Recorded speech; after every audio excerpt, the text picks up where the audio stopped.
So it'd be interesting to see where people are coming from. If you can manage it, you can drop where you're contacting us from in the chat. I'm in Dortmund and Ian's in Edinburgh. Based on the registrations, it's quite an international audience, Neil. Good.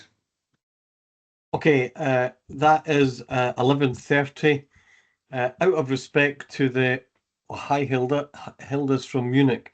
Fantastic, beautiful city. Out of respect for everybody who is on time, I'm going to get started. Probably all of us are aware that generating new sales leads is becoming more and more difficult. Outbound is particularly difficult with email and cold calling returning lower and lower yields. So we've put together this session with my colleague Neil to try and give you some insight into what you can do that is slightly different to what maybe everybody else is doing. I'm sure not everybody's doing this, but quite often I see everybody using AI, and all they've done is use AI to generate an increase in volume of something that's not necessarily working to start with. So, this is primarily around lead gen, and hopefully you're going to, you will walk away with a ready-to-go sales campaign 1 hour from now that you can use this afternoon. Literally, this is what we call an over-the-shoulder session. You're going to see what Neil's doing, and we're going to share the information so you can do it as we work through the hour. Okay, Neil, next slide, please. Okay.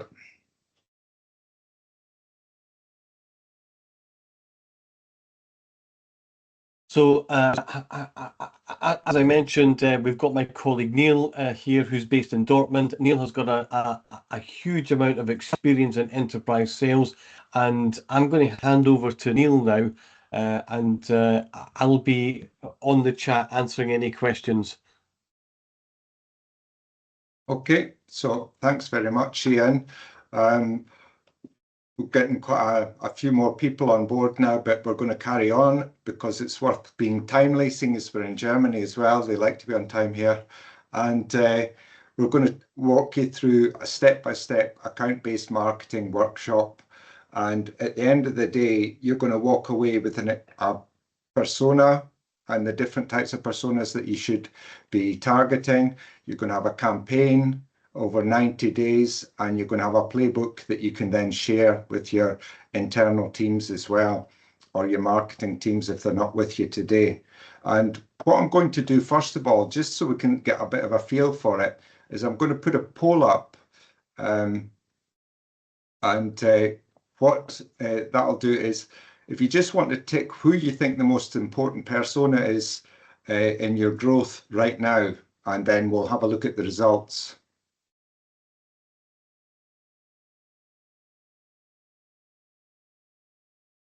Is that something you can see now? Has everybody got on the screens?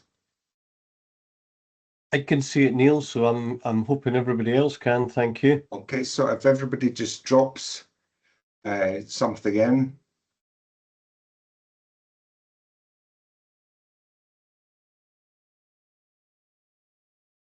Yeah, we're getting quite a lot of results here.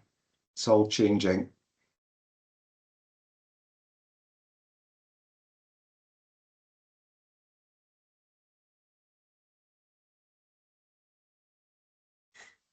Yeah, I've got 8 responses. Anyone else for any more? Yeah, we're getting some more here.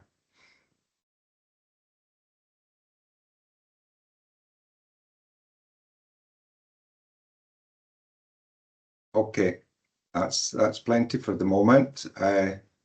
And let's see if we can share this.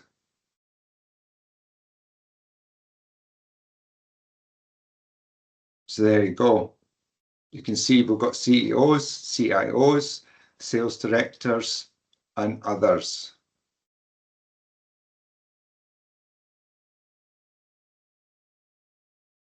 And that's the reason why we are working very much with this approach of penetrating the large accounts. And that's why we need account-based marketing, because it's not always just one person. Quite often in these large enterprise deals, because for the last 5 years I've been working with 2 partners for IFS on large enterprise software deals, and it's very important that we get consensus throughout the organization, because everybody has a part of that, and you all might be from different areas and different things, but the more you can get your understanding and your knowledge into a business instead of 1 or 2 key contacts, the more powerful your campaign is going to be. So this is what we're going to step through. We're going to use a prompt to find out who your buyer personas are. And then we're going to do another one to create a 90-day account-based marketing campaign for you. And then we're going to get a small playbook that you can take away and do the next steps. And I think Ian was wanting to say something about the AI engine that we're going to be using, or you're going to be using at your end, or hopefully you've got a spare browser open that you can actually put the chat comments in and the prompts and then run them. Yeah, the only thing I would suggest is that security best practice. Make sure that any LLM, Gemini, Claude, Perplexity, whatever tool you're using, make sure you've got the security in place so that this information, your information indeed, is not going to be shared publicly. I do believe in most cases it would have to be one of the paid versions. So, just a word of warning there in terms of best practice. Thanks, Neil. Okay. And these are the prompts we're going to start putting in. And we're going to define your ideal client profile to start with, and then identify the top buyers in your market and build insights again on these people so you get a better understanding. And this is what you're going to need. Hopefully you've got this prepared and on a sheet that you can just quickly cut and paste it in. But I'm going to drop the prompt in, and that way you can then fill it out. I'm going to leave you some time to work on it, because that's what we like to do at Closers. We like to get you to do the work. And we're also going to, I'm going to put a second one in, which is a German version, if you prefer to use German prompt rather than an English prompt. So the first one's going to be the English prompt, and then the German one will follow.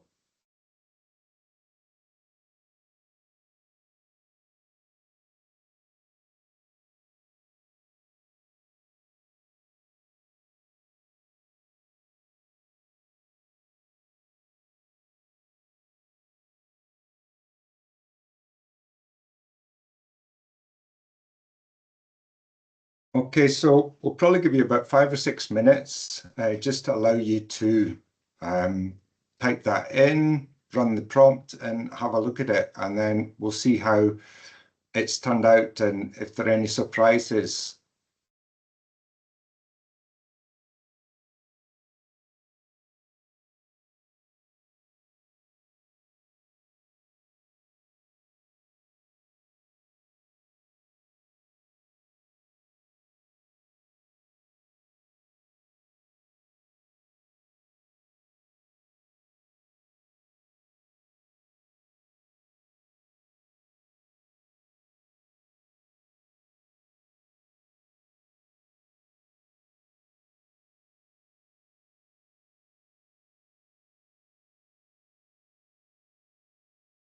Just to maybe manage expectations, the outputs of the prompts,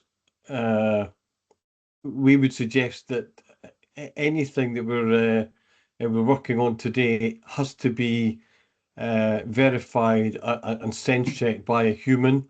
That nothing that comes out of the prompt should be cut and pasted and used as is.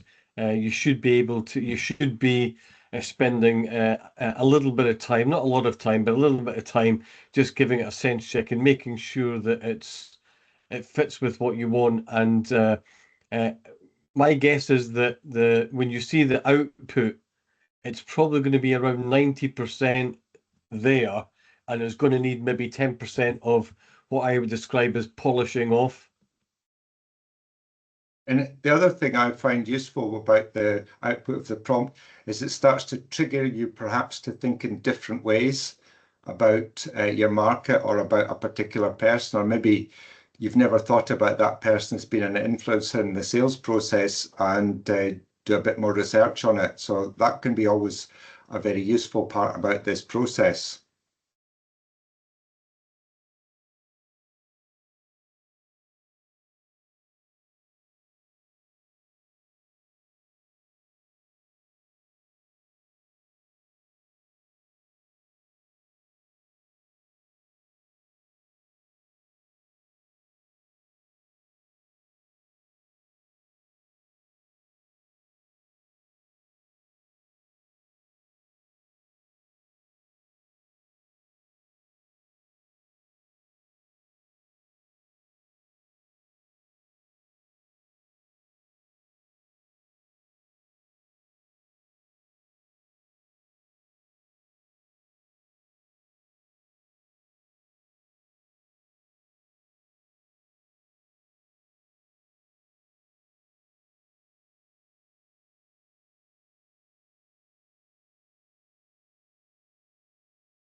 Uh, I don't get the prompt to add my answers.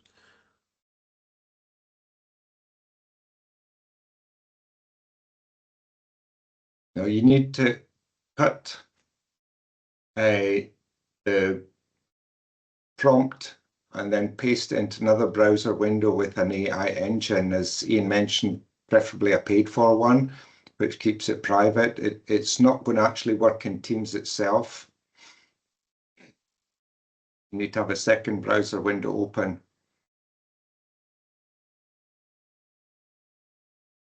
All right. Thanks for explaining that, Neil. So yeah, if you cut and paste from the chat Neil's prompt, and then make the changes required so that it's you add in your company name, your company website, and the website of at least 3 of your competitors, and a description of your product and service. If you add that in to the Perplexity, ChatGPT, whatever, and then hit enter, it will give you a bespoke, a response that's completely bespoke to your company and your industry. I'll just show something here that's potentially what your window would look like with the script posted in. Being a good cooking program presenter, I've always had one prepared earlier, and you start to get this output. So that's what you're hoping to do, is paste it into another browser window, and then you start to get some output. Neil, you couldn't put that back up, please, Neil. Yeah. That was really interesting. And this one, because I've done it specifically for the German market, if you read it, it's part English, part German, but I live here and I read German, so I can actually make sense of that. But it also gives you some more local insights into the sort of books people would be reading, the sort of associations they would be members of. And sometimes if you're doing cross-border sales, that's really important to understand that, because sometimes you need to take a different angle with the companies.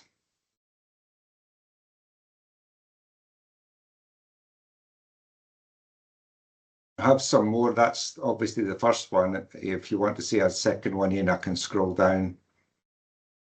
I always love to read the objections, because to me that's, understanding what's going on in the buyer's head, and preparing to answer those questions is really important.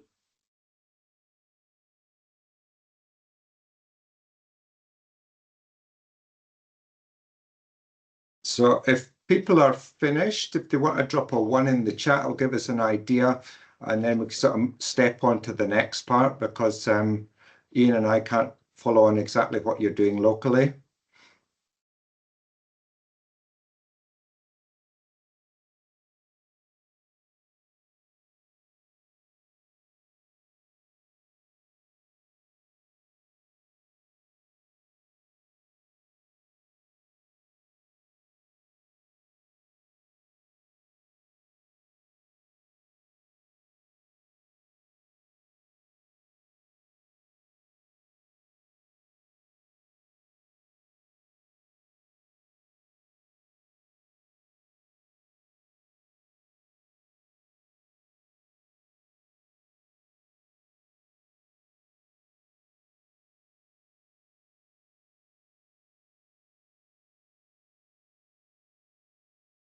And this slide's really just to give you a sort of summary of the sort of things that you should be getting out of your answer.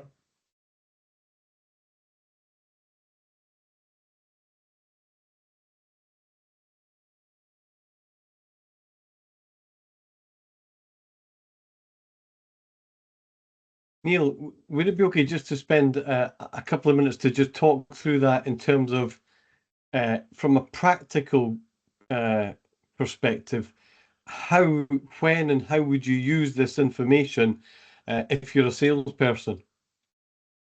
Yeah, well, what we've done a lot in the past is when you're saying that company is the right size for us, it's the right market area, and it's the right target for us. And you would look at the different people within the organization, find out where the influence is within the organization, because especially in these larger deals, you're always having to make sure that everybody's on side. And if you only have a buyer and a project manager, you're not going to make any headway. So you have to say, well, how do I interest that senior person to be interested in what we're talking about? And sometimes it's looking at their personality types, and everyone is slightly different, but gives you a bit of an idea.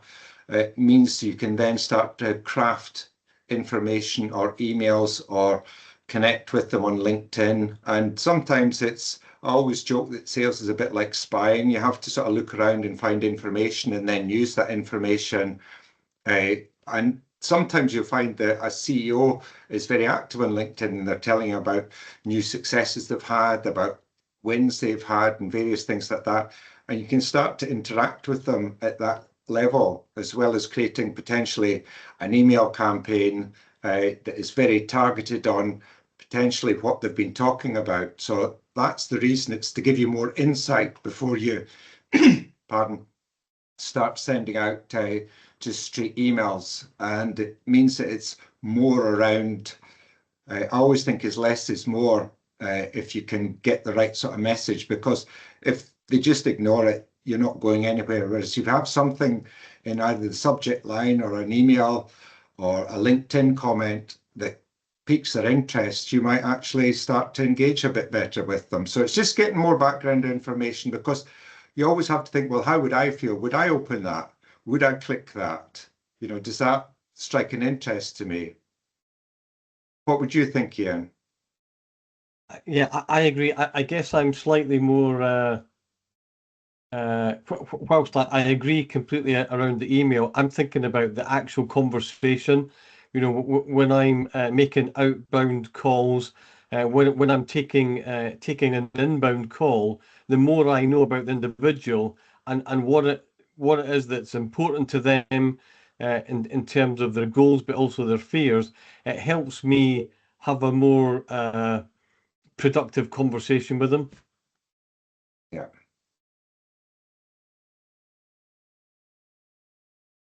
Okay, so we'll move on to prompt 2, because I think everybody's finished now. So this will give you a lot more output.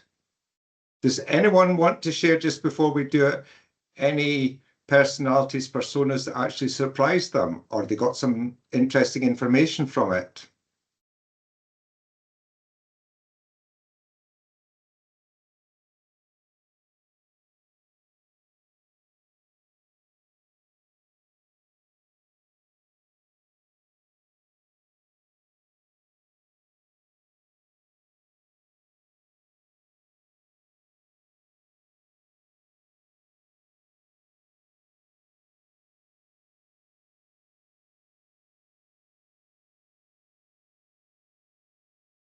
Yeah, Anthony was mentioning about using LinkedIn. Again, this gives you a good rough area to look at, and then you can use other tools like LinkedIn and other ones to narrow it down and get it close and actually find the real people within the organizations.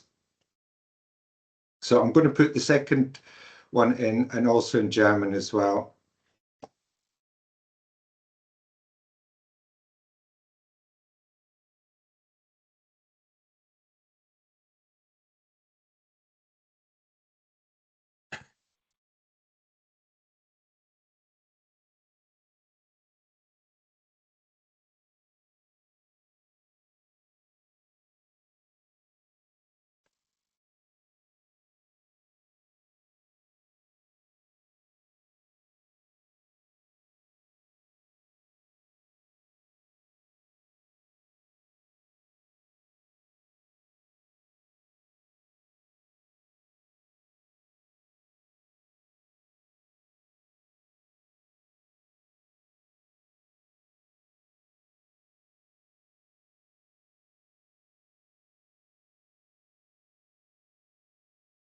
Hopefully that's all working well now.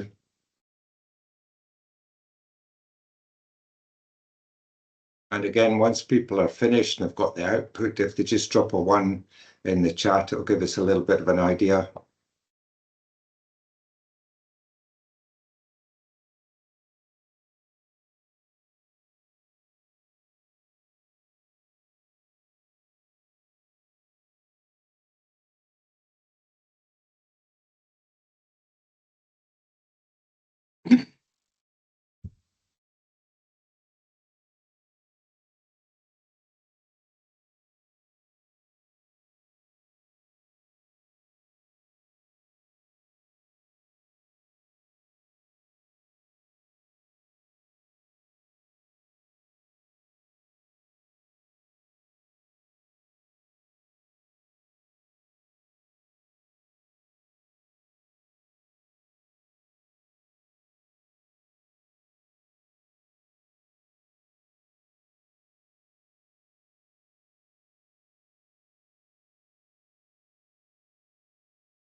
Yeah, while people are just finishing off, I'll just step through a couple of the capture forms that we use for capturing this information. You can obviously design your own ones, but this just gives you an idea about how you can take this information and capture it. So this would be your ideal business, your ideal company profile. I'm not going to go into a lot of detail just now about it, but it just lets you see, you can see the more information you can capture, the better conversations you can have with people when you speak to them. As Ian said, you know, if something's coming in from a company, you can have a quick, ready reference that you can look at. And it's just a blank one of a client profile, so you can see before. And this would be your perfect prospect profile. Neil, And could I again, just maybe explain to everybody the way that we organize this is the ideal client profile refers to the business or the organization, and the perfect prospect profile refers to people within the buying team. So the ideal client profile is the business, the perfect prospect profile are individuals within the buying team. And the blanks are there. If you would like a copy of the blanks to populate and use internally, you're more than welcome to message Neil or myself after the webinar, and we can get these over to you.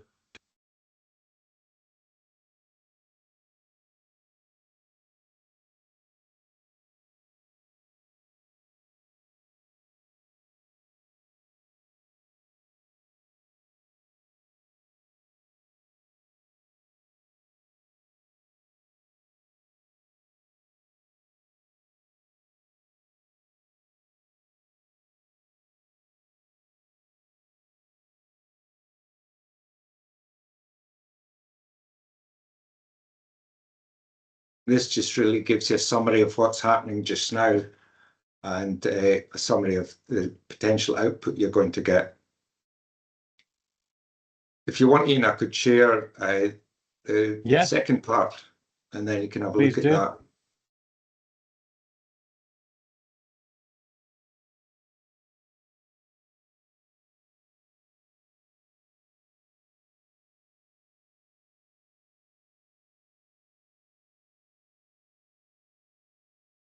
So this would be a target is the Vice President of Sales, Vertriebsleiter at a mid-market software as a service company in Germany.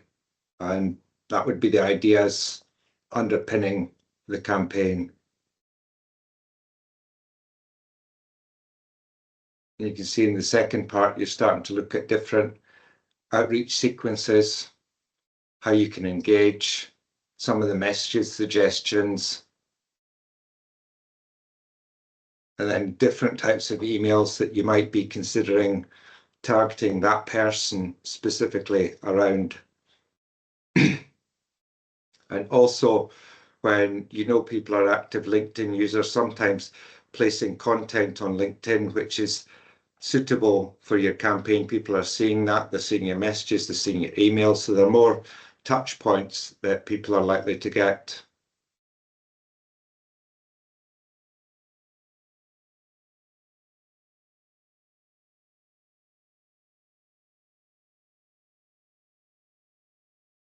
And again, this is the whole team part thing when we're talking about the stakeholder mapping. Different people have different responsibilities within the actual process. And they have their own different motivations depending on what the role is.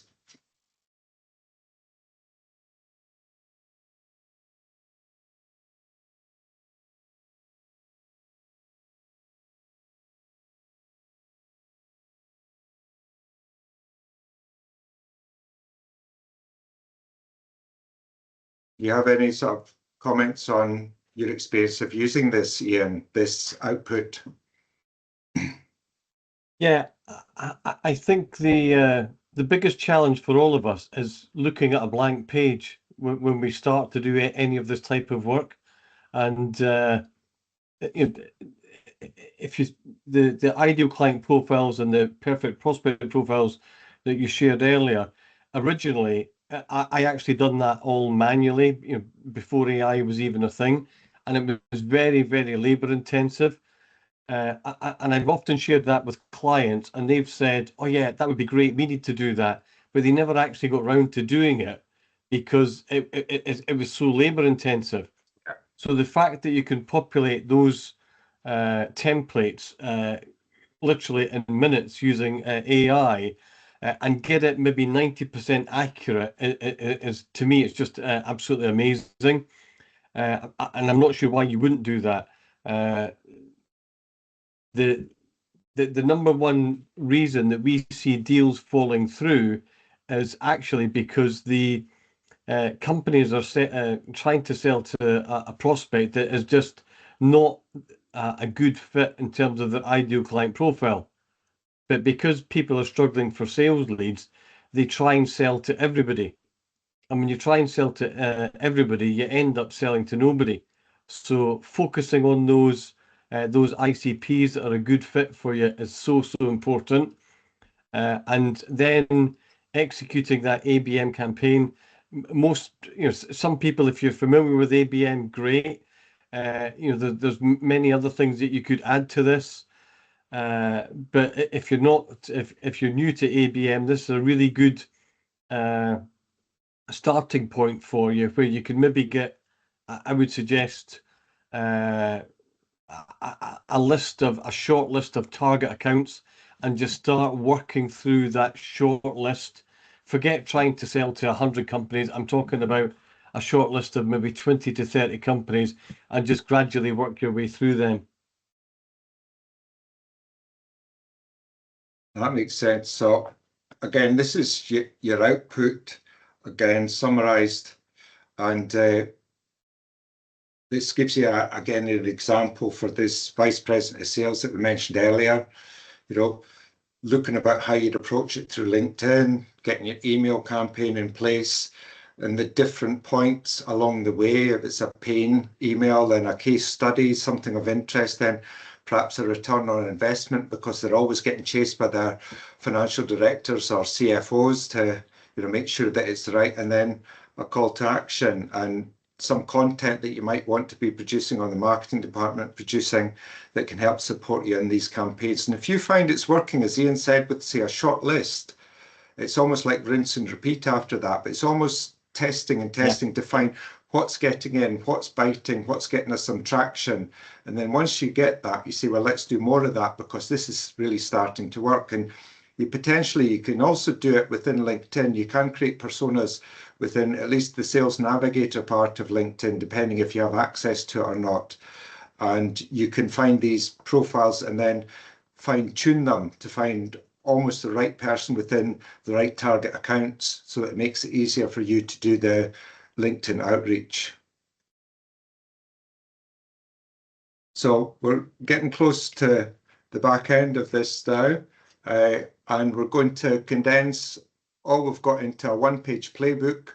So you've got the basic information that you can share with your team or share internally within the organization to discuss it further. And I'll just cut and paste it into the chat.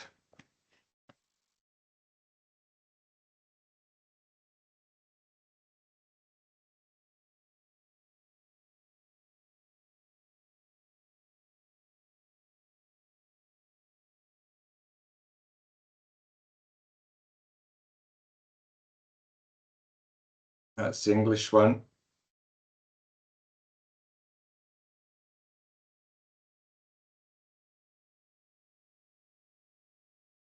And this is the German.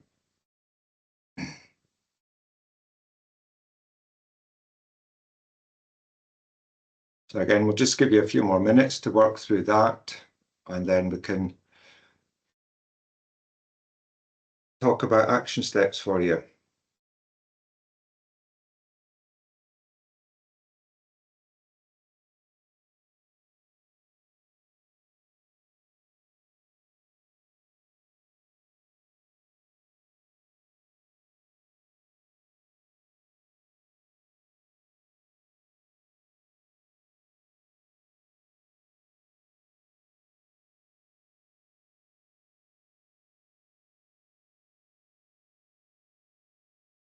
And while you're doing that, I'll just bring up one of the ones I made earlier. That gives you an idea of what the playbook might look like.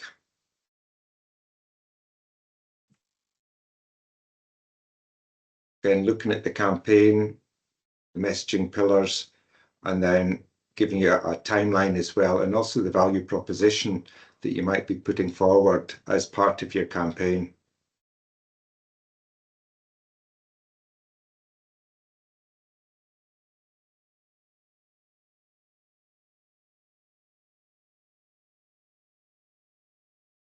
And again, as before, once you're done, if you just drop a 1 in the comments, then we'll know that you've managed to get that through.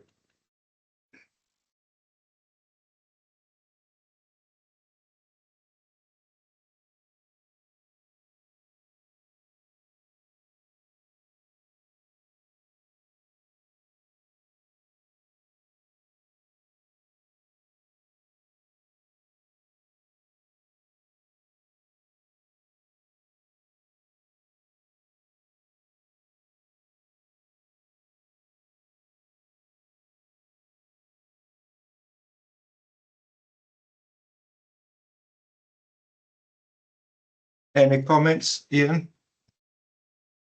No, I just think it's amazing that you can create these sorts of documents so quickly. And I know that the people will be looking through, and I know it's not going to be perfect, but it's 80 to 90% there, and that's much better than staring at a blank page.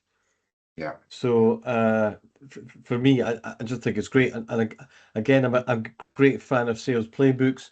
I'm just actually writing one for a client at the moment in Newcastle. So yeah, I'm a huge fan of playbooks, and definitely has a big impact on revenue if you can get your team following a playbook. So you've got one methodology of selling and one sales process, one aligned sales language as well. I beg your pardon, is really important. It gives the consistency across the piece, what you're doing.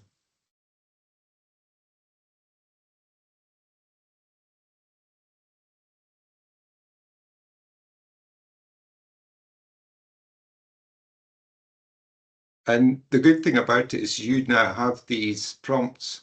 And if you say that's not quite right for my industry, you tweak them. Do what you want with them. Because Yeah, I've done that lots of times. We did an awful lot of experimentation to get this to work, but you can tweak everything. That's the fun thing about it. Or you can ask a supplementary question. You can look at your output and then you say, well, that's not quite right. Could you change that or put a focus on that? yeah, And then it gives you a different output. So it can work very quickly. And I know what Ian was talking about looking at a blank piece of paper. That was always my struggle. And this just gets me beyond that. So it yeah. gets me starting to think rather than think what might I put down.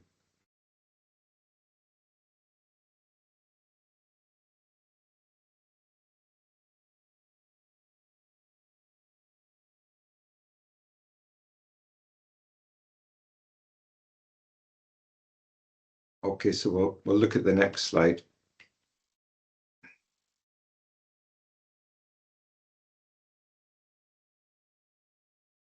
So again, we've seen the output, but this is just a summary for you, some of the things that you might want to be using based on the output.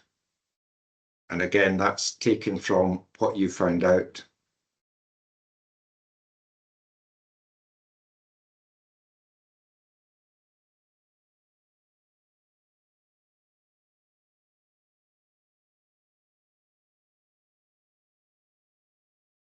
Yes, good points from Laura about adjusting the prompt and tweaking it and potentially changing the voice or changing the way that it's reacting.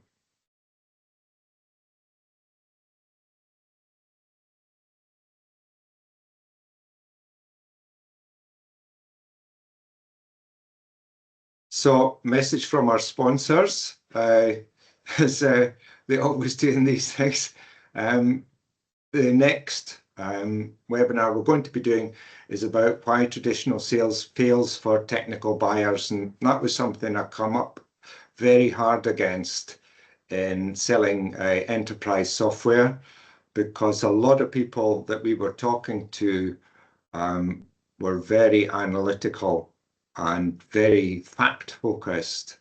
And a lot of the other ones, yeah, I've got that here on my next slide as well, Ian. That's the full details of that. And you can get more details on our website, closers.com, about our up and coming webinars. But again, these are the reasons why we have to look at all the different personality types, because sometimes they can be a very important decision maker. And if you're not tuned in with them, you're not going to make progress. Any comments on the webinar, Ian? No, you can register either via the website or via LinkedIn itself. You can it's up on LinkedIn under the event section. But yeah, I think more and more deals, and maybe it's just the world that we're working in at the moment, but more and more deals, there's almost a technical audit, technical overview in the background, sense checking everything. And a lot of salespeople, and this is not a criticism, a lot of salespeople are really great at relationship building. And for those type of salespeople, they're going to struggle because technical buyers aren't interested in a relationship. They are interested in facts, figures, data, statistics, spreadsheets. So there's nothing wrong with being a relationship-based salesperson. I've got no issue with that. This is just something that I would suggest that you should add to your arsenal, that's going to help you when you do come across buyers who are much more technically based. Yeah, thanks. So in wrap up, today you built your personas for your ideal client profile, and we can supply you with some of the documents that we use if that's something you would like to have a look at to do it for yourself. You've created a 90-day account-based marketing plan, and you've got a one-page workbook that you can share within your organization. And what we mentioned earlier is you've got this repeatable workflow that you can tweak and fine tune for your own marketplace and just go through it again and again, depending on what your campaign is. Maybe you've got a new product launch that you're having to bring something new to the market, or you've got a new clinical paper in the medical side, or a white paper in the technical side. And so that's what you've got. So I hope it's been useful and you've got something from it. Again, use the prompts again, as always. Share your playbook internally. And if you want to know more, book a strategy session with us at Closers to implement account-based marketing. That's my email there, should you want to drop me a line and you want any further information. And thanks very much for your time. And you've actually got a little bit time back today, so that's probably quite a nice thing. Brilliant. Anything else, Thank you Ian? so much, Neil.